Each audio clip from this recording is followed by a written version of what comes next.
So, what's the most important thing organizations can do to mitigate APT risk? So that's another great question. I think one thing from a broader perspective, senior executives and the board of directors recognize that a cyber risk is a business risk. So if there is a cyber attack on our business, that's going to be very disruptive, and it could even be destructive, not just disruptive, destructive to the business. The first step, and this is a really important step because this is like concrete and steel when we are making a building, right? Which is to perform a comprehensive and thorough risk assessment, a risk analysis exercise. We've got to know the state of our cybersecurity at any point of time. So from a best practice perspective, because I'm not a young man anymore, worked with businesses across all 50 states and across the world, and I learn a lot from our customers. I think it's very important that organizations perform a comprehensive and thorough risk assessment at least annually, and that should be married with a vulnerability assessment that the organization performs on a quarterly basis. And organizations must be diligent about performing that exercise on a regular schedule. And to go back to your question, this is no different than you and I going to a doctor for our annual visit. And when you go to your physician and you meet him or her, they're going to be asking you a lot of questions and all of that.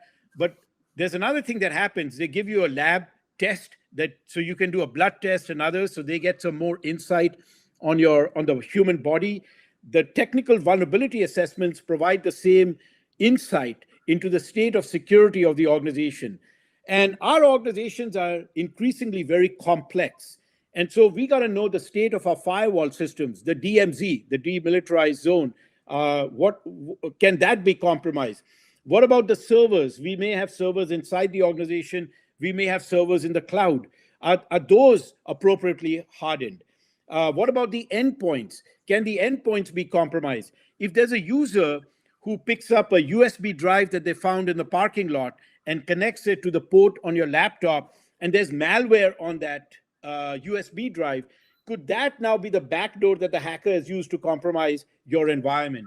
So the endpoints, the server security, the firewall system, and then transmission security in terms of wired networks, wireless networks, and all of that.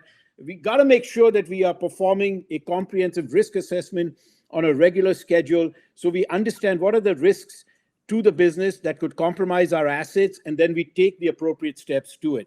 And the last point that I wanted to make, just from a life cycle, we got to think of this as a life cycle. We got to repeat this on a regular schedule. So the risk assessment typically takes about 8 to 10 calendar weeks of time to perform a reasonable and comprehensive risk assessment exercise. So if you take that 2.5 months it takes to do that body of work, and the remaining 9 or 10 months in the year, we are performing risk management. And the combination of risk assessment and risk management is our life cycle. And then we repeat that on an annual basis. And I think organizations have to be very determined and diligent to ensure that they are, in fact, performing those exercises on a regular basis. So I think that's an important first step. It's not complicated, but it does take sustained effort.